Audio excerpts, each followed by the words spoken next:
The night we left, pedophile stepfather pulling out his gun and walking around shooting all of our spotlights out, because with a drunk stepfather at the door to the room holding a pistol, and then ran into a closet like we're hiding. All I kept thinking about is him walking into there and just shooting us in the closet. And he said, "Come out or I'm coming in." I started praying to Jesus. The blood of Jesus covers the door. The blood of Jesus covers the door. My stepfather couldn't enter the room. Something physically restrained him from crossing into an open door, a barrier. He was so mad he couldn't get through, and he's growling. He's like, ah!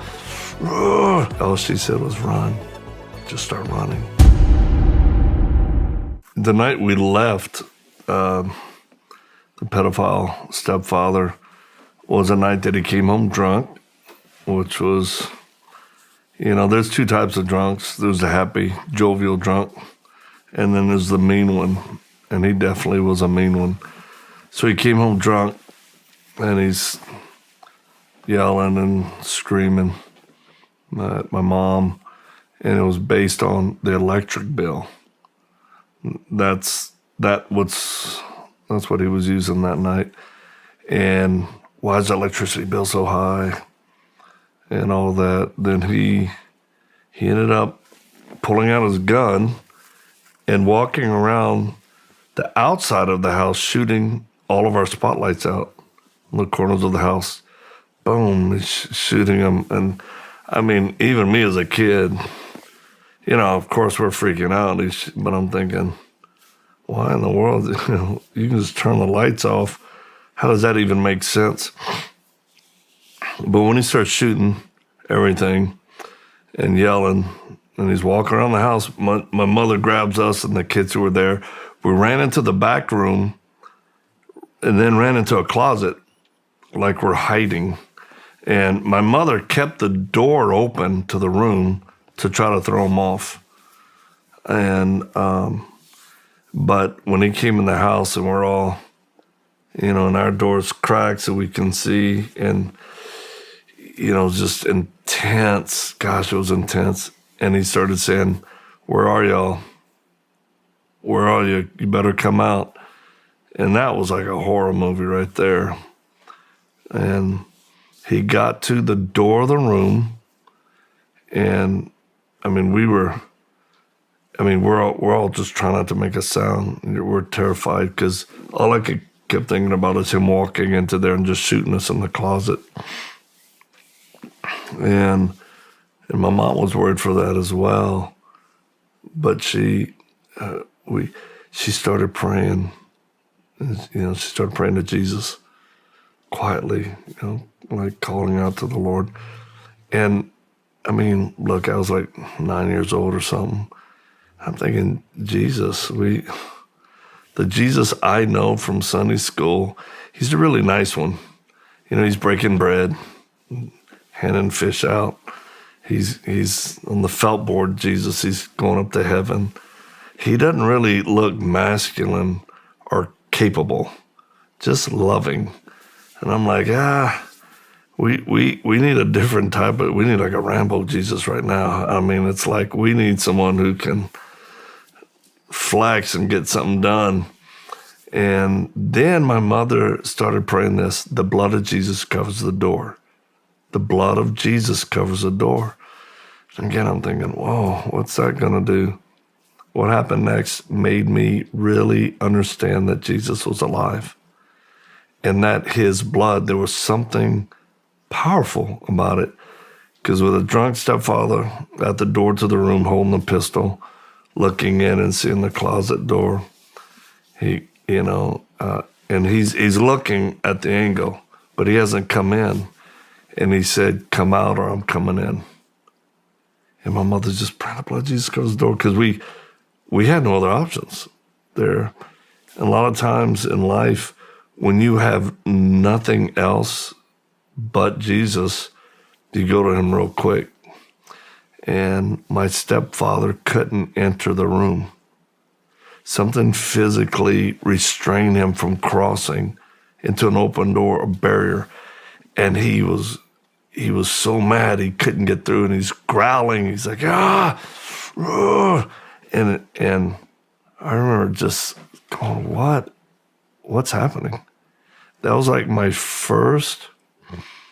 Again, this is the guy that abused me and was crazy and had my mom, with a gun and hurt my sister and rape and all this. And all of a sudden, he can't get in the room. I'm thinking, what is this about?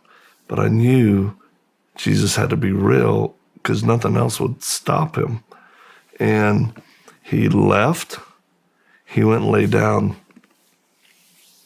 And my mother were waiting. We're waiting from the pass out.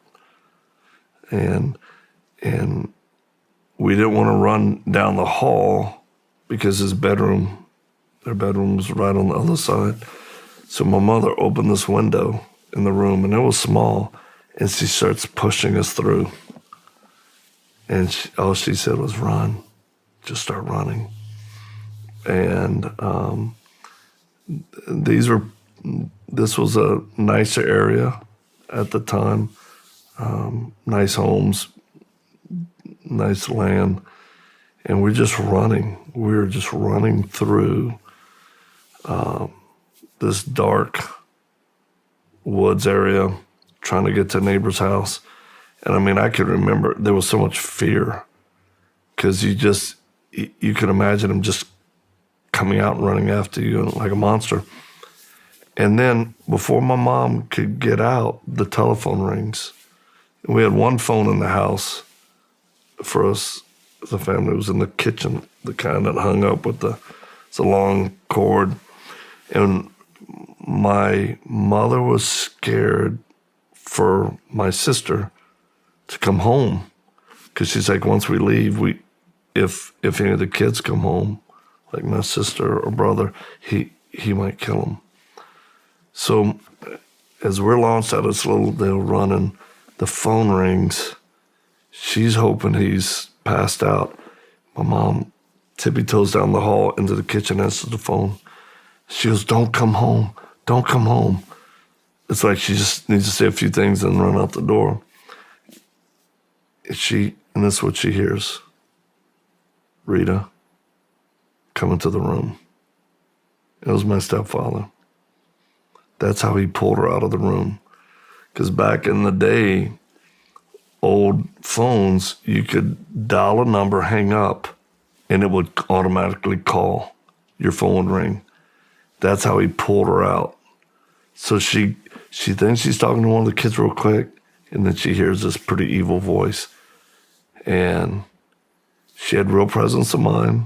She said, okay, I'll be right there. She goes, I just need to use the restroom first. And she puts the phone down, doesn't hang it up, puts it down, and runs out the front door. The side door of the garage, runs around, ends up finding us. And we end up going a couple of houses down across the street. And it was a Christian family. And we felt safe.